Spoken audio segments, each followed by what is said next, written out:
ஆண்டவருக்கு பின்பதாக ஓடுறது போல இருக்கும். ஆனாலும் ஆண்டவர் சொல்றா, நீ எனக்கு பின்னால ஓடுற ஓட்டம் சரியா, நீ சரி வரல.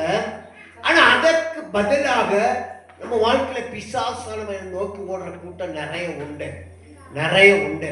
பிசாசானவனா பாருங்க, பில்லி சூனியன் குறி சொல்றலாம் நம்புவாங்க, சோசியக்காரன் சொல்றலாம் நம்புவாங்க, குடுகுடுக்காரன் சொல்றலாம் நம்புவாங்க.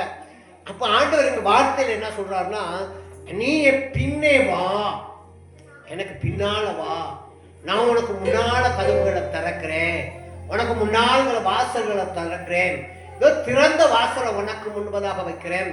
ஒருவனு பூட்டவும் முடியாது, ஒருவனு திறக்கவும் முடியாது, ஆனா உன்னால திறக்க முடியும் ஆண்டவர் சொல்றார். புரியுதா உங்களுக்கு? ஒருவனு திறக்கவும் முடியாது, ஒருவனும் பூட்டவும் முடியாது. அதனால ஆண்டவருக்கு பின்பதாக நம்ம ஓடணும்னா அவனுடைய எல்லா கதவுகளும் திறவு போல வைத்து ஆண்டவர் திறந்து நம்மளை நடத்துவார், நம்மளை நடத்துவார். நம்ம நம்பிக்கை இழந்து விடாதபடி, நம்மளுடைய காரியங்களை இழந்து விடாதபடி அவரை பின்னோக்கி நம்ம வாழ்க்கையில் என்ன செய்யணும்? ஓட வேண்டும். அல்லேலூயா. அந்த ஓட்டம் சிறந்த ஓட்டமாக இருக்க வேண்டும்.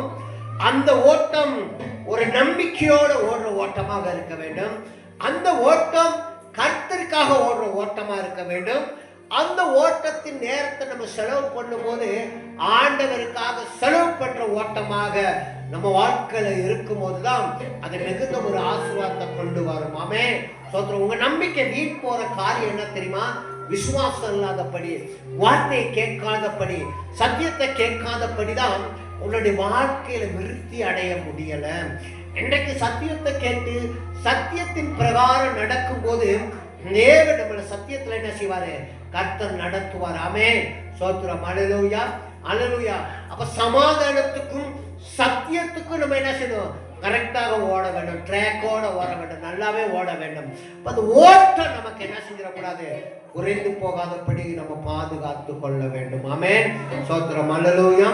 மறுபடி ஒரு வசனத்தை வாசிப்போம். பிலிப்பியர் 3:14.